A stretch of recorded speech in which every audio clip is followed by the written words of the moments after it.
Hello and welcome to the sixth edition of Table Talk. My name is Aaron Kornblit. I'm going to be your host for the next 45 minutes to an hour, and we're going to talk about formulas, everyone's favorite. We're going to spend the whole next 45 minutes talking about formulas, and I'm so excited that you're with us.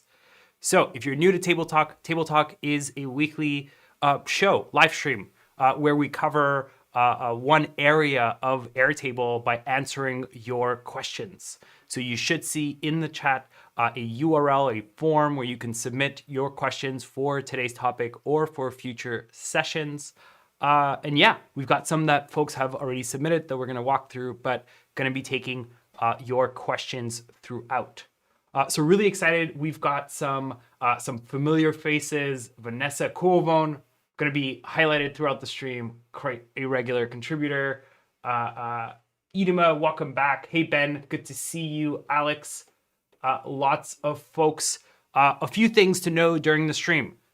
Submit, you have a chance to win swag, Airtable swag that we're going to draw at the end. There's also a form where you can submit to talk to an Airtable expert. If you're kind of wondering about how to set up your Airtable base, things like that, want to spin up a new Airtable base, you can submit and we'll pick some to talk to an internal Airtable expert. But yeah, today is all about formulas. I'm so excited. As we're going to kick this off, Kouvon sent me a question before that I think is better for all of you. So let me know in the chat, what is the most complex formula that you've had to build?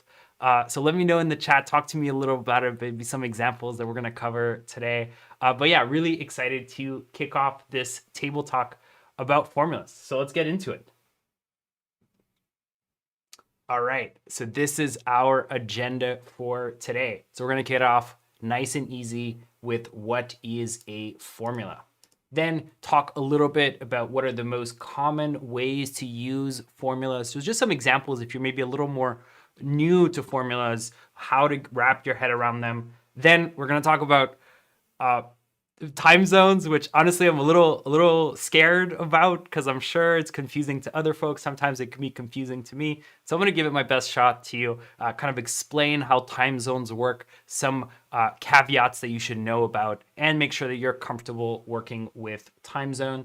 Then I'm gonna kind of dig through the community and show off some fun formulas that were built by a lot of the folks in the chat today. So really excited to show you how to build a progress bar, how to create bullet points, things like that, things that are a little out of the ordinary that you didn't think formulas were good for, but are some great examples of people taking Airtable to the next level. And then what formula is underused or underappreciated. I'm going to say all of them, but we're going to go into some more specific ones. But I do think formulas generally require more love. And that's why I'm really excited to jump into Table Talk. Cool. Okay, so first, let's dive in. I'm already seeing some questions in the chat, some examples. So Megan mentions putting emojis together. So we're actually going to be talking that on tooltips next week. Ben, an example of extracting the last item in an array.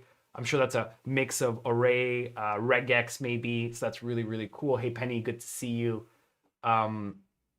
Awesome. Yeah, okay, so let's, Kouvon, great question. I'll get to that when we're talking about time zones. Really appreciate that. Cool, so let's start nice and easy with what is a formula. So I'm gonna jump into our base that we're gonna be working out of. It's very similar to the base we had last week.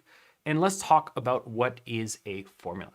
So formulas let you take existing information in your table and output something new, right? So it's taking values, so fields that are already in your table and doing an operation on them. That could be multiplying, right? Arithmetic. It might be checking what's in that field based on a few fields and outputting something different. It might be working with time zones and things like that, or changing the time or calculating another date based on an existing date. So what's important to know is that you should work with formulas when you have a value that you'd like to do something with, right? So in our case, let's start very simple with saying I have a budget. Every single one of my campaigns here in my campaigns table has a budget. This is the amount of money we could spend on that specific campaign. Now, what I'd like to do is calculate based on this budget, how much overhead should I estimate, right? An overhead is just a function of the budget. It's always 10% of the budget. So the reason we're going to use a formula field here is because we already have a budget field which has a value, and we want to calculate, we want to output something new based on that budget field. We want to say, what is 10% of this budget? And that's going to create a new field that is always calculated based off of the budget. So when you're thinking of what field should I use, whenever you're using an existing field in your table and want to output something new, that is, bells should be ringing, oh, I should use a formula. So it's just something very simple here. Let's go ahead and add a new field, insert left, and we're going to call this overhead. This is going to be a formula field. You can pick one. Where's formula in? There we go. Got that nice little FX, mathematical reference. And then you input your formula. So your formula is what you want to do for this specific field. Now I'm going to start very simple with math, right? So I'm going to say, take the budget field and I'm going to write this out. And for folks who are maybe familiar with formulas and spreadsheets, this is very different, right? Usually in spreadsheets, what you do is you take a specific cell and you say, take a value from that cell. In this case, a formula is for the whole field. So we're saying for every record, there's a field called overhead, which will be equal to this formula, right? So let's go ahead and say budget times, so I'm multiplying, and I'll talk a little bit about how you should know how to write this formula in a moment. And I'm gonna say go times 0.1, which is 10%. So what I'm saying is take every single value in budget, multiply it by 0.1, and this is gonna create this new field called overhead, which calculates this value. So I'm gonna create that field. There we go, and it gives us a value. Let's format it. Always remember to format, right? I can say that this is a currency field. I can save that. And now I have a field that is always 10% of my budget. Now, what's great about a formula field is that it auto updates. You'll notice I can't edit this value because this value is calculated based off of budget. But if I update budget, so let's say this is 45,000, this will auto update the overhead value to 4,500 automatically, as we see here. So with formula fields, whenever you have existing values, you want to output something new from existing fields, you can use a formula, and we're going to spend the next kind of 35 to 50 minutes understanding how do you figure out how to write that formula, what are some options there, but really wanted to start off very simple. Mathematical equation, taking budget, multiplying by 10% gives us a overhead field, and just one example of what you can do with formulas. All right, hey Debbie, welcome. Awesome. So let me go ahead and consider this done. Now, if you're still kind of like, oh, I don't quite get formulas or I'm a little confused, let us know in the chat what questions you have or submit the form. Really want to make sure that by the end of this session, you have a grasp of formulas. But answered. All right, so for formula experts that are just here for the confetti, I hope that was fun. I especially love hearing it. So that was our first question, 1 out of 5, but I'm sure we're gonna get many more questions around throughout the session. Cool, okay. So what are some most common ways to use formulas? So we just saw one, right? Which is arithmetic, multiplying, figuring things out from an existing value. So maybe dividing, multiplying, so that's one. The second is taking existing values, checking for a condition, right? And then outputting something else. So this is very useful if you want to check, we'll say, well, do we have an attachment field and the specific status in which point we want to output a new value. So we're going to talk about if statements. Then working with dates, super important. I already see some questions around dates. And then last one is, using text. So either joining text together, finding values in text, and just kind of maybe data uniformization. Am I saying data cleansing? Data cleaning maybe is the right word. And then taking text and cleaning it in a way that we want. So let's just quickly do a few examples of that. So first we just did math, right? So this is one example where we did math, where you take a value, you multiply it, but you can divide, you can exponential, things like that. So very easy to use math within formulas. So let's create an if statement, right? So an example, so Vanessa, ifs are your kryptonite. That's great. So we're gonna go really deep into the if formula right now. So here I actually have a kind of, let's actually do both together. Let's do math and if statements together here in this example, right? So here I have completed pieces of content, and then I have total pieces of content. So just a reminder on this base, for every single campaign, we create linked records, one for each channel that we're targeting, right? And then we, in the content pipeline, kind of manage their status. So let me go into that Kanban view, and we say, okay, this one is drafting, it's ready to publish, and then post it. And what we'd love to be able to capture at the campaign level is, well, how many pieces of content have we completed per campaign? So you'll have this kind of two fields right here. One says, how many pieces of content have we completed? And the second, how many total of pieces are part of that campaign? So both of those are count fields, right? So they're counting the number of linked records and counting the number of linked records which are completed. If there are any questions around that, happy to get into that at the end. But what we first can do is say, well, what percentage of content have we completed, right? So we're going to take the number of completed pieces of content, and we're going to divide it by the total number of pieces of content. These are two existing fields in our table. Therefore, we're going to use a formula field. So I'm going to write out a formula field. And I'm going to say, well, completed content. So let's take completed content pieces divided by, so that's a slash, total number of pieces. Very important to remember to format it as a percentage, right? So I'm going to create that field. Oh, I already have 1% content complete. There we go. And now I have my percent completed field.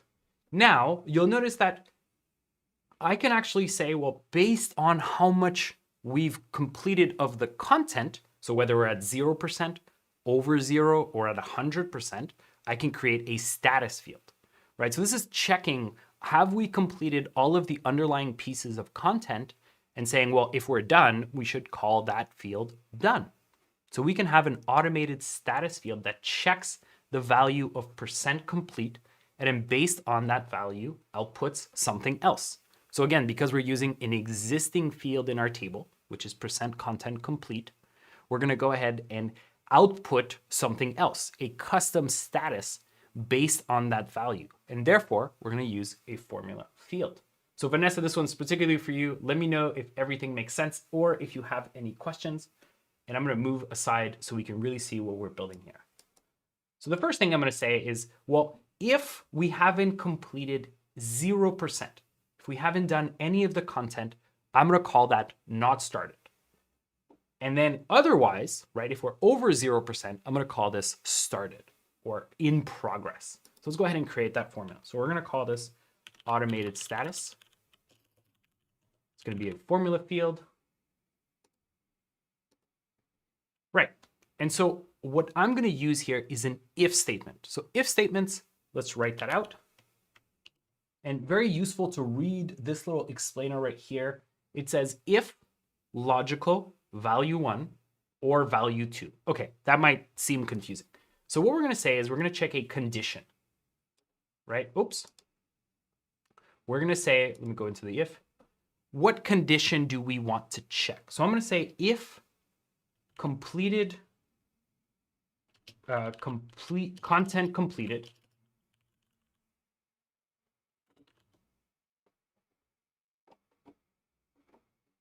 percent content completed is greater than 0. So that's my condition. That is my logical. So if that is true, this field will output value 1. If that is false, it's going to go ahead and output value 2. So if I look at this example, if it's 0, it's going to output value 1. What do I want for value 1? I want not started. So I'm putting little apostrophes there to say that that is the string, the word I want outputted in this field. And if that is false, if this is false, let me go ahead and say in progress. So just reading that back one more time, we're saying if %complete is greater than 0, call that not started. So make this field value not started. If that is false, go ahead and put it in progress. So let's create that field, right? Oh, I put it the other way around. So I mix those up. So if we're saying if it's greater than 0, let's say it's in progress. So that is what it is true. I'm surprised no one in the chat kind of called it out. I was expecting some shrewd oversight. There we go. So if greater than 0, it's in progress. If it's equal to 0, it's going to be not started. Boom, let's say that. Okay, great. So now if we have 75%, it's in progress. If it's 0, it's not started. So I'm going to add at the end a second if in a moment. But Vanessa, let me know if that makes sense. Awesome. Okay, that makes a lot of sense. And we're gonna add to this in a moment. The point of this the table talk is to show you mistakes as well. So hopefully we're gonna learn. And I do lean on all of you. I feel comfortable with formulas, but I feel like if we get into regex or things like that, I'm definitely gonna lean on the chat to make sure that I'm doing things right. And I'm happy to see folks like Ben and Kulvon in the chat helping me out. Okay, so that was the example of if statements. Now let's just quickly do dates. So let me go into post by platform, or actually post by campaign. Yeah, right here. And I have a post date. So this is the expected post date for each piece of content. However, you might want to say, well, what if we wanted to create a review date, right? And the review date is always, let's say, 3 days before the post date. So we have an existing field called post date, and you want to say, well, return or show me the date that is always 3 days before that specific date. So let me go ahead and insert left. And we know it's going to be a formula field because we have an existing value from which we want to calculate something else. So we're going to call this review date. And I'm going to call this a formula field. And here it's not clear which formula, which function we need to use to calculate what day is 3 days before the post date. So let me go into this learn more, which I do want to bring your attention to, is the formula field reference. So this is where you should go when you're unsure which formula or how to write your formula. And do want to kind of call out this base that goes even deeper. So this base has even more explanation and examples, and really is a great resource for anyone getting started on Airtable formulas, or even for kind of seasoned pros trying to make that formula work in the way that they want. But I'm working with a date. So let's just go search date and time functions. Okay, so let's click there. Let me take off my search. And now let's kind of look at what could we do. So create a time, that doesn't really make sense. This date add feels interesting, right? So it's saying adds a specific count, right? So days, numbers, weeks, hours to a date time, right? So that's what we have. We have a date. We want to add a negative amount of units. So let's look at examples, right? So it says date add a specific date, 60 seconds. Okay, so it's adding 60 seconds. What we want to do is take a date, right, post date, remove 3 days. So let's go ahead and try to do this in Airtable. So we're going to use date add. And then as we're writing that out, we see, okay, so date time, I'm going to write post date. So I want to take the value that is in post date, and I want to remove 3 days, so -3, and then the unit. So for me, I don't want weeks, I don't want hours, I want days. Days like that, boom. And if all went well, and who knows if everything went well, we're gonna create that. Let's actually format it to remove the time. There we go. Whoops, that's not what I wanted to do. formatting. Do not want to include a time field. And now I have the date that is 3 days before this date, right? And so what I've done there is I've taken that date and I've pushed it back 3 days using a formula field. So that is our third example. So we had math, if statements, date add, and then concatenate. Actually, no, we had, math, if statements, date, and now let's talk about, using text in formulas. So this is something that we talked about in tooltips this week. So I'm going to drop a link in the chat. Let me move ahead, move myself out of the way. There we go. Let's talk about the fourth example of a common use case for formulas, which is using text or concatenating different fields into a new field. So I'm going to drop, if someone could drop the link to tooltips where we talked about the primary field, a good example of where you want to concatenate text. So here we have in our table this campaign name, which is composed of other fields in our table. So we always create a unique and informative primary field. So just going to show this off. This is saying take the value in the field season. So that's the field, the season of the product, and then concatenate 2 dots and then the product itself, right? And so this creates a new field, which is a concatenation of existing fields. And you could use the formula concatenate. Let me see if I can do that right. So that's one way, right? And then we have concatenate, which is its own function as well.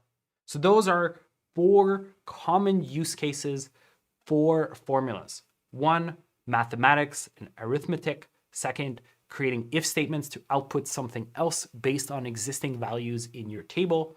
Dates, working with dates. And then finally, concatenating text or using text generally. Amazing. Boom. Okay, so those were just some examples. We're gonna keep going. We've got some really good ones here. So I'm gonna consider this done.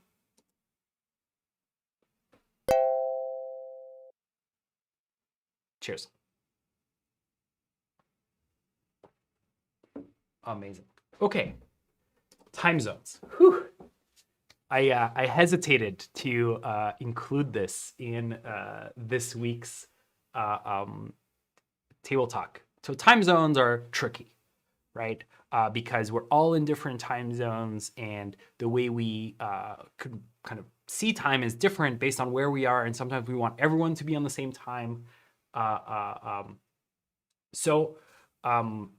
let's talk about time zones. So let me just first, before I kind of talk about time zones, just show an example of what we want to work with. So let's go into content pipeline. Let's move this review date out of the way. And let's imagine that we want post date to have a specific time. So I don't want to post on a specific date. I want to post time. So I'm going to add a time field. Right, so I'm just going to save that. You notice that it sets it at 12 a.m. for every single one. So let's just change this. I'm going to say, well, I want this to be at 4 p.m. I want to post this one at 10 p.m. And this one is at 8 a.m. We're going to do an early morning post. Now, what's important to know when we're working with time zones is that it just saved that in my local time. So this is saying this is 8 a.m. Eastern. However, that's how I see this field. If someone comes to Airtable, if a colleague is in PST, they would see this at their time. They're 3 hours earlier than I am. So this would then update to 5 a.m. And let's actually go ahead and do that. So I'm going to go ahead and go into my time zone settings. And I'm just going to go ahead and change my time. I'm going to do this off screen, but I'll show you guys the result. We're doing some live. So I'm going to change my time zone to, say, Vancouver.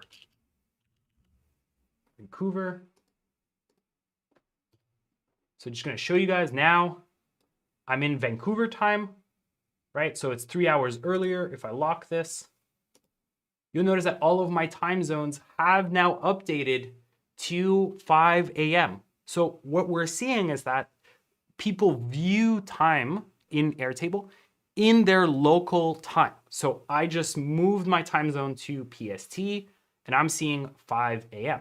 However, what's important to know is that Airtable behind the scenes saves your time at a uniform time. So I actually haven't changed the value of this field by changing my time zone. I'm only changing the way I see it, right? So let's do an example of that. So let me actually show you at what time Airtable saves the time, if you will, right? Which is Universal Standard Time, also known as UTC, and also known as GMT. So I'm gonna go to a formula field, which is Universal Time. And if I remember this correctly, I wanna set this to date time format, or actually set time zone. And I want to set post date to GMT. And this is showing me the universal time. So you'll notice when I change this, so let's say I want to change this at 10:30 a.m., or I have it at 1 p.m., and I want to change it to 12 p.m. This goes back an hour because there are 7 hours difference between PST and universal time. So whenever you're kind of working across different time zones, it's important to remember that Airtable saves your time in this universal time. Now, one thing that is very confusing to a lot of folks is this little toggle right here, which is use the same time zone for GMT for all collaborators. I always get a little worried when I'm talking about time zones on the stream. So notice that this is 7 p.m. and this is 12 p.m. Now, if we set GMT for all collaborators, this is saying set this field to universal time. Change it so that no matter what time I'm looking at, we all have the same time. So if I was to update this to use GMT for all collaborators, you'll notice that these two are then equal. So now, no matter what time zone I'm in, you're always going to see it to GMT or UTC time. Now, it's important to remember that this updates the value to GMT. So it's actually changing the underlying value of our time to GMT. So it's changing that value such that the time you input is universal time. Now, how does this affect formulas? So with formulas, when you're adding or removing time in a relative way, like we did, doesn't matter if you're in UTC or GMT because it's gonna then update. But it's just remember that time zones are saved back on UTC. So hopefully I wanted to talk about time zones in the context of formulas because that is when they get confusing. So it's important to remember Airtable saves your time as UTC and you view them in your local time. So we've got some folks all across. We got some folks at 7:30, 1:30, 12:30. That's great. And that's what's important to remember. At time, we all have the same UTC time. We all have the same GMT time. Those two things are the same.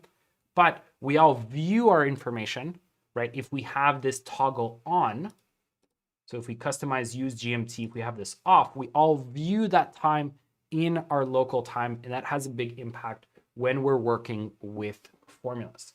That's why I put it into this session. And I'm happy if there are any questions around how to work with time zones within formulas, happy to answer those as well. Cool, okay, how should I think about them?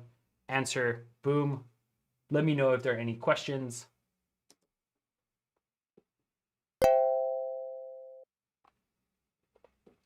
Okay, this is the question I was most looking forward to. So what are some fun formulas you've seen built in Airtable? So I love working with emojis and I love working with formulas. So together it makes an amazing pair. So I wanted to show you first creating an in-cell progress bar, right? So imagine, we created a percentage that's 75% complete. I want to show you how you can use a formula field to create a progress bar. And this actually comes from our community forum from Van Hall, who has a bunch of very useful suggestions in the community. So just going to link that in the chat. I got to link it here. There we go. So I'm just going to drop this in the chat. Awesome. And it's to create these really cool progress bars. So I'm going to create a simpler version than what's here, which is just showing a progress bar of the completed pieces of content that we created before. So let's go here. And let's say I want one green square for every completed content, and then one red square for every total piece, for the 2 remaining pieces of content. I want one green square for every completed piece of content, and I want red square for every piece that we have remaining. And I also want that field to give us that progress, right? So I want this to be included as well. So let's adapt this field to reflect that progress bar as well. So we're going to keep this, right? So I'm going to keep this like this. Actually, let's do it separately, just not to confuse anyone. Let's create the progress bar separately, progress bar. And then let me move myself out of the way. And it's going to be a formula. Okay, so I want my first piece of this to be the number of completed pieces of content. So Kuvon is way ahead of me. We're going to use the repeat function. So the repeat function takes what's in it, repeat, like that. So it takes a string, takes a value, and it repeats it how many times we want. So let's just do the example, hi, repeats it 3 times. Create field. Right, so it says hi, hi, hi, hi, hi, hi. That's awesome. What we want is in this hi, we want to show a green square. And the number of times it needs to be repeated is the completed content. So let's save that. Let's see what this does. Right? So it says 3, it repeats 3 squares. 1, it repeats 1 square. So now all we have to do is do the same thing for the red squares. So here we're actually going to concatenate. So we're going to create an ampersand. Actually, we can do this. We can concatenate. And so I'm concatenating the first element, which is the green squares. And then the second, which is actually, well, the same thing, except with red squares. And the number of times we want to repeat the red square is the difference between the total number of pieces of content and the completed content. So I can do that right here. I can do math in my formula as well. So I want total pieces. That's a number of pieces we need to create minus the completed content piece. Right? So if I close that, let's save that. Oh, it did not work. Let's see why. And it's because I am missing a parentheses. So let's just debug that, right? So I didn't have it. So this was saying, well, I understand this part. I understand this part, but where do we close this parentheses? I hadn't closed it. Whew. There we go. Let's save that. And now I have 4, and I can visually see how much progress we've done. But remember, we wanted one more step here. We wanted to go ahead and also include the % complete. So I'm going to go ahead and add that % complete. % content complete. There we go. Let's save that. Oh, there's an extra % here. There we go. This is good. It's like live debugging. Oh, and I need to actually make this into a percentage, right? So let's just do some, I can do a round. We're getting into some advanced stuff. 100 times this. And then I can also, so let's just do that. Save. There we go. And then I just need to add a percentage sign right here. Whew. That one got complicated real fast. Okay, So now we have the progress bar built out, and there's improvements here, right? Because right now this is not necessarily on the same scale as this. So this is saying, well, 3 and then 3 completed, so that's 3 green squares and then 1 red. Maybe what you want is for 75% to have 8 green bars and then 2 red ones, such that you can see across each one of your progress bars where you are for that specific project. And that's what's great about the example we have in the community event hall. Actually goes ahead and standardizes on an actual 100% basis. So 10 squares for your progress. And there's a little bit more work to do that. And so that is how you do that. So do recommend, if you're kind of like, oh, I would love to add a progress bar, go check out that community post, which is a great example of using formulas in cool ways, right? And that's always what impresses me. And that's what's so great about folks in the community, is sharing things that they discover with others, and then really sharing those formulas. So it's a great example, and really appreciate everyone who contributes there. Yeah, so I mean, you can do 5, you can standardize on 10, you can do on 100. The formula is actually flexible enough to create as many as you like.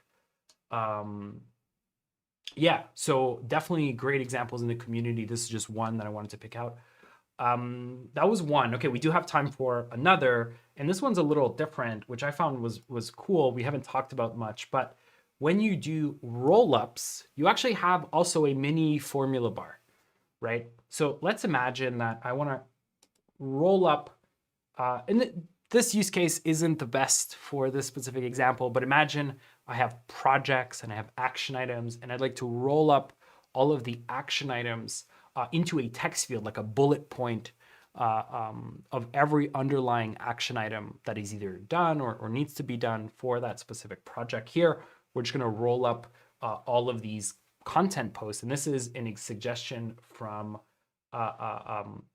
Coolbone in the community that I thought was really cool, which is creating a roll-up and creating a bulleted list of underlying linked records. So that's a lot to say. Let's actually show it, and it's always more impressive when we show it. So let me go ahead and create a roll-up field here, and then I'm going to call this pieces of content bullet point. Again, I'm bad at naming fields, and you would think after years of using Airtable I would be better, but here we are. It's going to be a roll-up field. And we are going to roll up on content. And the field I'm going to choose is the name. So we're just going to create a bullet list of every piece of content, but you can imagine you could roll up who's working on it. You can roll up a budget. You can roll up multiple things, whatever you want.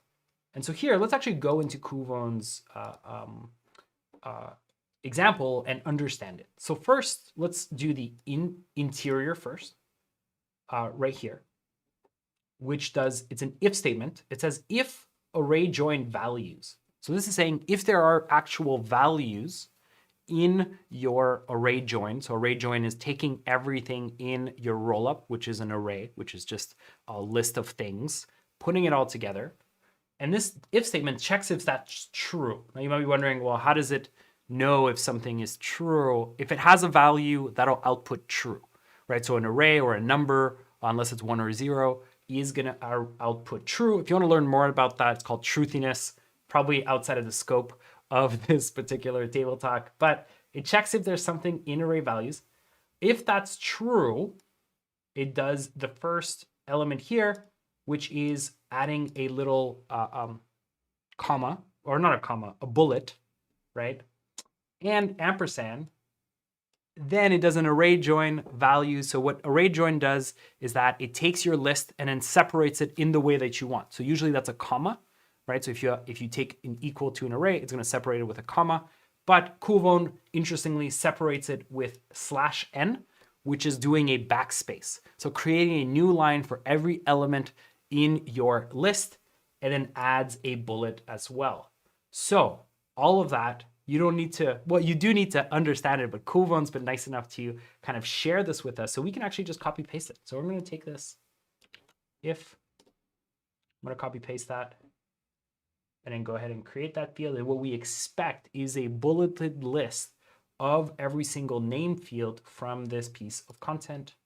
There we go. And if I expand that, you can see that this is a formula that outputs a text. And let's imagine I remove something. You'll notice that the formula field updates to reflect. And if I undo that, it adds it. So again, just an example, and this is using a formula in a rollup, but there's a lot you can do with formulas that isn't always obvious, but luckily there are folks in the community who are generally willing to share how they've done it. And I've even seen some folks in the chat helping out. I really appreciate that. So formulas, start small, go into the community, learn, and then importantly, share what you learn with others. It's always great. And I'm always impressed what folks are able to do on formulas. And Coolvon already improving and suggesting examples on what they've built before. So that's great. Cool. Okay. So let's go ahead and checkbox this.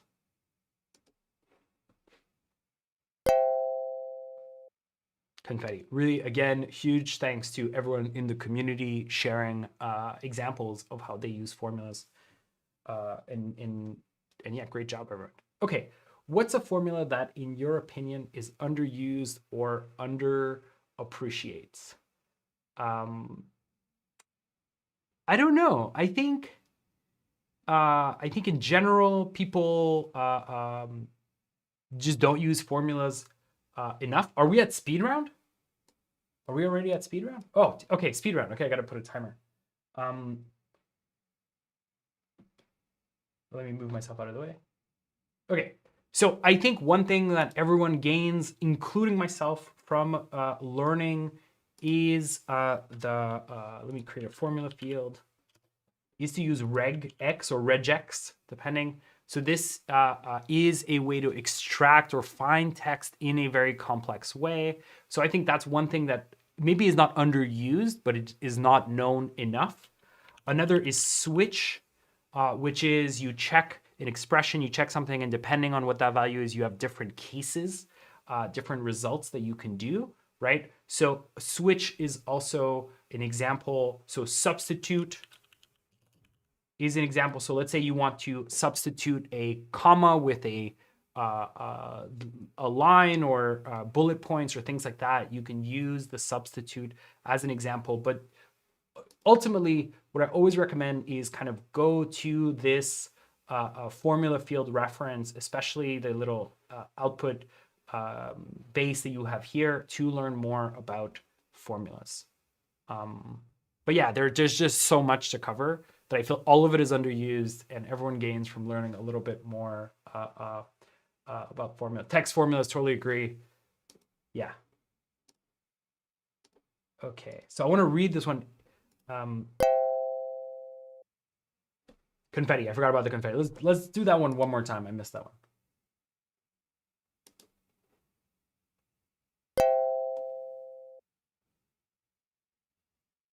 Amazing. Cool. Okay, so I want to read this one. I need an if formula where if one field says X or if another field says Y, then I want the formula to say Z. Amazing. So this is a great example. I'm gonna spend a little more time than a minute here because I think this one's really important. And let me set this up. So this is saying, I'm not gonna do the timer. This is not a speed run. This is a really important question that I do want to speak to Debbie. So really appreciate this question.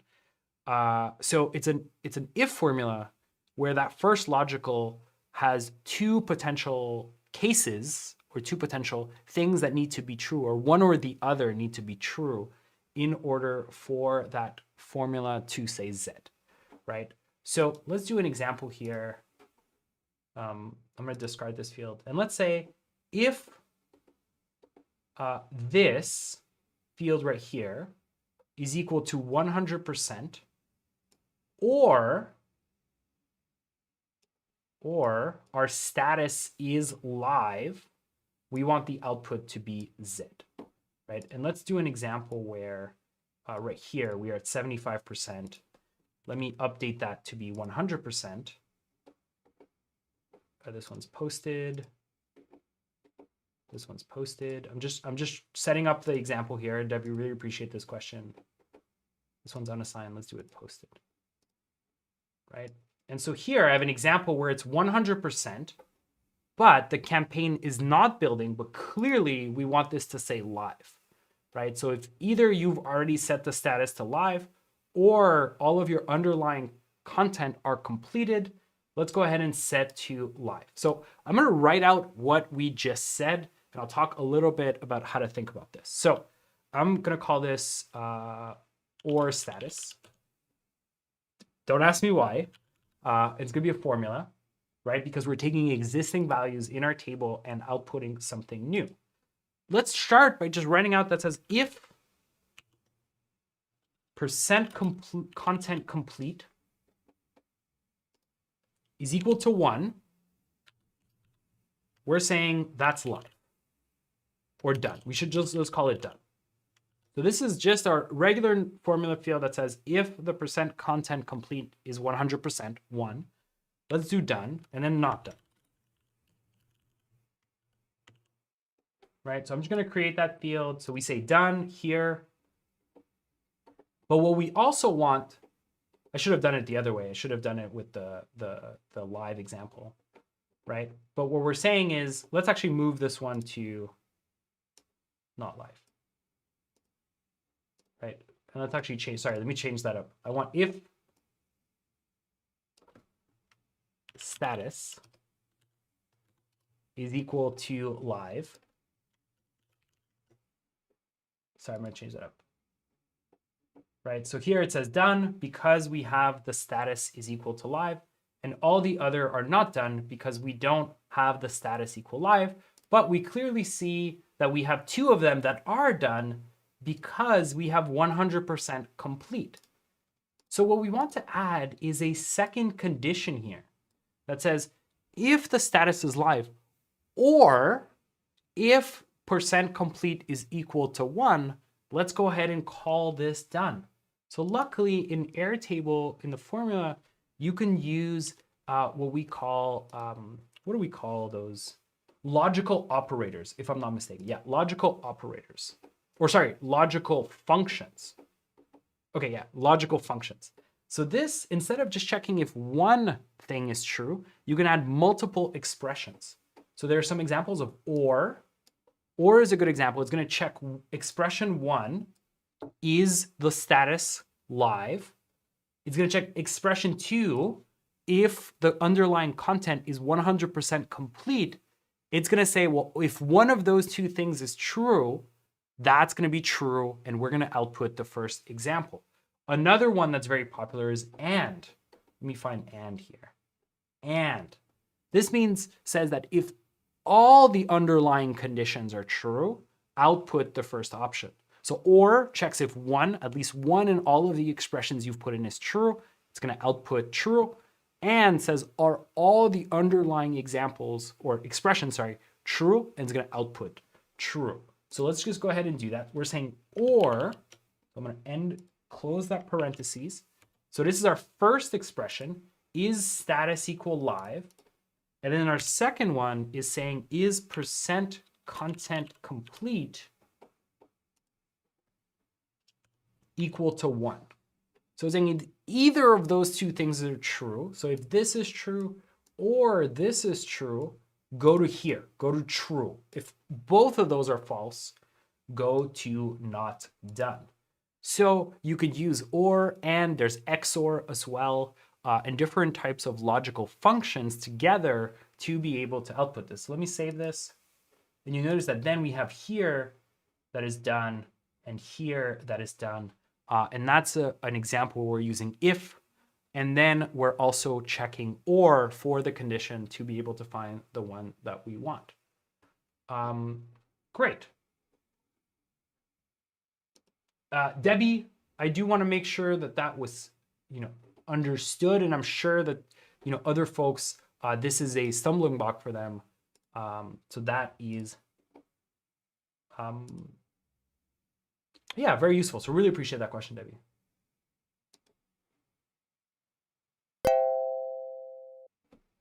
Confetti. Amazing. Cool. Next question here, and I think probably have time for, I don't know if we'll have time for one more after this. Okay, timer, boom. This one's a 1 minute. Okay, so what's the difference between using formulas inside a rollup field and then a regular formula field? This is a great example, Angie, amazing question. So in a rollup, you can only reference that one field that you're rolling up. So let's come back here, just as an example. I am rolling up name, right? I'm going to content, I'm going to this array, so this linked record, and I'm going to the name field. And that here in this formula, I'm using values to say, take for every single linked record, what's in the value name and put it into values, right? And so in formulas, you're always referencing the one field that you're rolling up from another table, maybe to do its sum, to do its max, to take an average, do things like that. But you're always referencing that one field, and you put that value into the kind of word values, right? Whereas in formulas, you can use any field in your existing table. And so formulas are the ability to use any field to do anything with those, whereas rollup, you're taking that field that you're pulling in, that you're rolling up on, and doing a function on it. That function could be the average, it could be the min, the max, text modifications as we saw, but you can't reference other fields. One tip though is that if you want to reference another field in your table, do a lookup, right? So an example might be you want to look up a value from content pipeline into campaigns and then use that field in a formula field, and you could do that. Amazing. So hopefully that answers that question. Boom. Okay. Whoop. Amazing.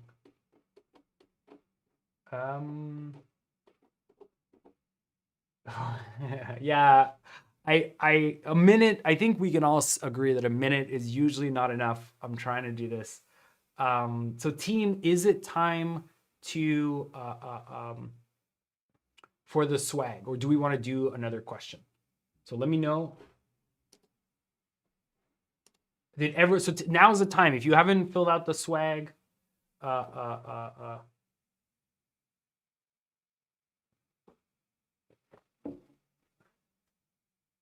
you want more table talks around formulas? We could probably make that happen. We can probably make that happen. Cool. So team, let me know if it is time to draw the swag. We're 4 minutes before the end. Good time to fill out the form. Do fill out the form to get help from an expert. Oh, great. I'm so happy that this was useful. I really, yeah, so Debbie, you can always watch back the chat. This is available on demand right after the stream, so you can watch the whole stream back. And I'll add links in the description to the formula field reference and to all that links that we talked about today, so you can kind of keep learning formulas. And we'll be back next week. We'll be back next Thursday, 1 p.m. East, to talk about collaboration. So talking about shared views, forms, and how you can collaborate within Airtable with a team, talking about the different permission levels that you can use in Airtable. If you have any questions around collaboration, please let us know through the form. Cool. Okay, I think we are at the moment where we're gonna draw some swag. So team, let me know who is our winner for this week. And I have an automation set up right after the stream to send you your swag. I do see some past swag winners in the chat. So do share what you got as swag. It's always great. Cool. So team, who is our winner from this week?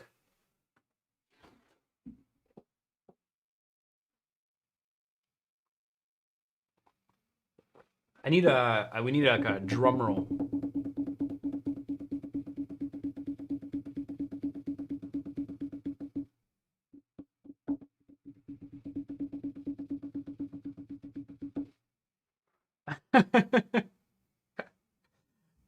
The swag is random. So